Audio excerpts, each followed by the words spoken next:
I chose to analyze speech number 2 from Coach Boone in the movie Remember the Titans. Things I liked were that in the speech they had just come from a very long run, so everybody is out of breath. Yet Coach Boone is able to get his point across using no filler words, projecting his voice, and changing the volume of what he is saying to enunciate certain parts of what he is saying, really elaborating on the seriousness and developing the tone of seriousness to his team, who he's talking to. The only thing that I would say I would have to critique would be the change of pace throughout. What are you saying? Obviously, they are out of breath and just came from a very long run, so I can't halter him for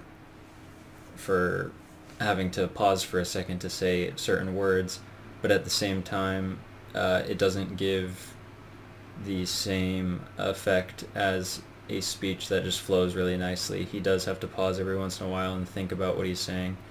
But in the context of the situation, I don't think that's really fair. The speech was still really good. And one rhetorical device that I noticed was his use of simile. The main example would be that they just ran to the site of the Battle of Gettysburg. In the main simile that I was analyzing was he's describing all the destruction that Gettysburg caused and all the people that died, and then he states, if we don't come together right now on this hallowed ground, we too will be destroyed, just like they were.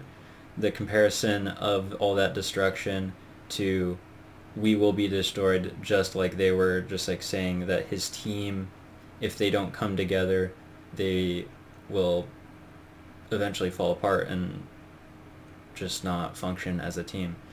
I also recognized the last words of the speech where he says, if they are able to respect each other, they will learn to play football like men. Another simile.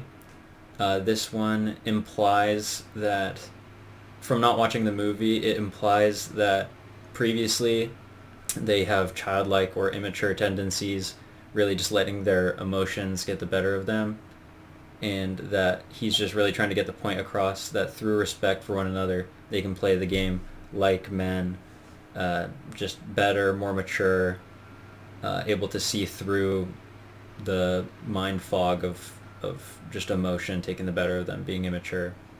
And yeah, that's what I liked about the speech.